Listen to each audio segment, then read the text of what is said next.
This is the story of a man named Stanley. Stanley worked for a company in a big building where he was employee number 427. Employee number 427's job was simple. He sat at his desk in room 427 and he pushed buttons on a keyboard. Orders came to him through a monitor next to his desk, telling him what buttons to push, how long to push them, and in what order. This is what employee 427 did every day of every month of every year. And although others might have considered it soul-rending, Stanley relished every moment that the orders came in, as though he had been made exactly for this job. And Stanley was happy.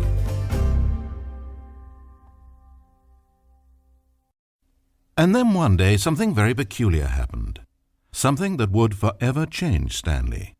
Something he would never quite forget. He had been at his desk for nearly an hour when he realized that not one single order had arrived on a monitor for him to follow. No one had showed up to give him instructions, call a meeting, or even say hi. Never in all his years at the company had this happened, this complete isolation.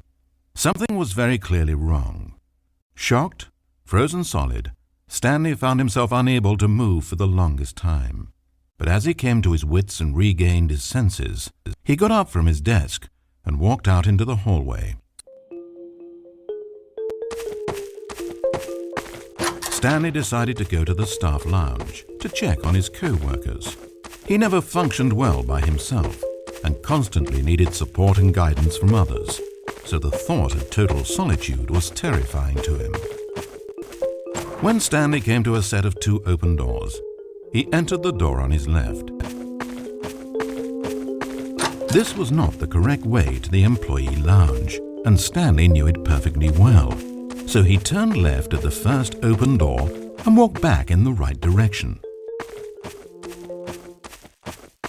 Stanley was so bad at following directions, it's incredible he wasn't fired years ago. Maybe this is why everyone had left. No one wanted to be around someone as bad at listening as him. And since he was walking into the middle of nowhere and thus ruining the entire story, Stanley decided that he would punish himself. So when he came to the elevator and the doors opened, he stepped inside and pushed the button to go up.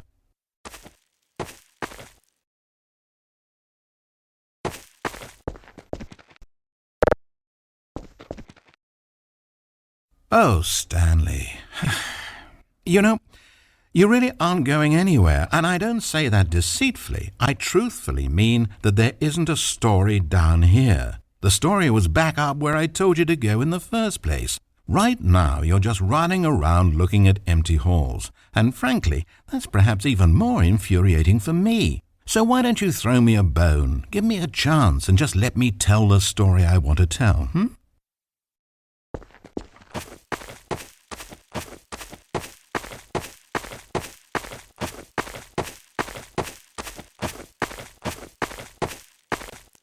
Now listen carefully, this is important.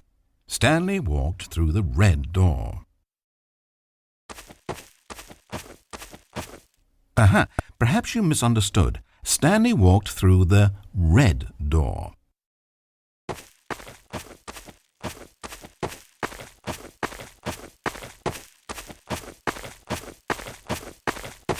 I still don't think we're communicating properly. Stanley walked through the red door.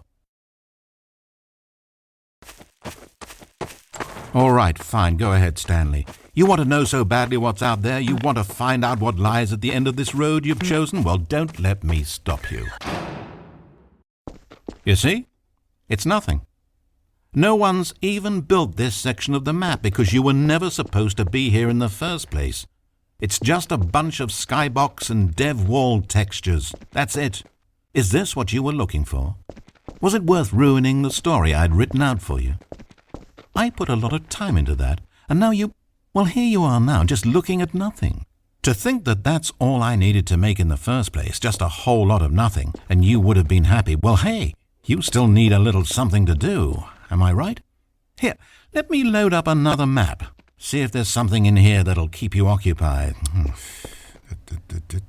Ah, here's one. Let's boot this up. We'll see if you like it.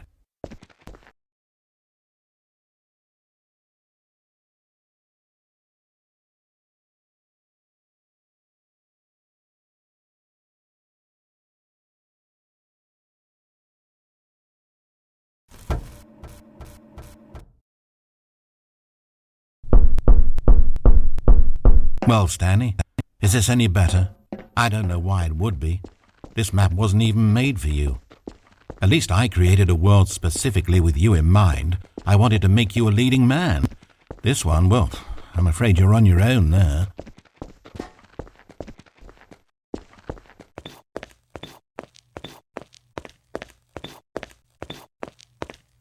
Stanley was fat and ugly and really, really stupid. He probably only got his job because of a family connection. That's how stupid he is. That, or with drug money.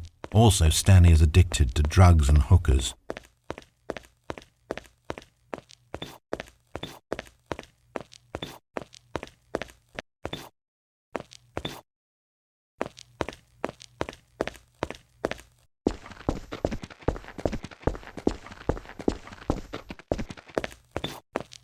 Hold up, Oswald. I spent so long talking about you. Why don't we just take a break from that and talk about something else for a change? Let's see. Well, according to Wikipedia, more than 90% of the night sharks caught off northeastern Brazil contain mercury concentrations higher than that considered safe by the local government. Now, this is fascinating. Don't you want to know more about the night sharks? Oh no, of course not.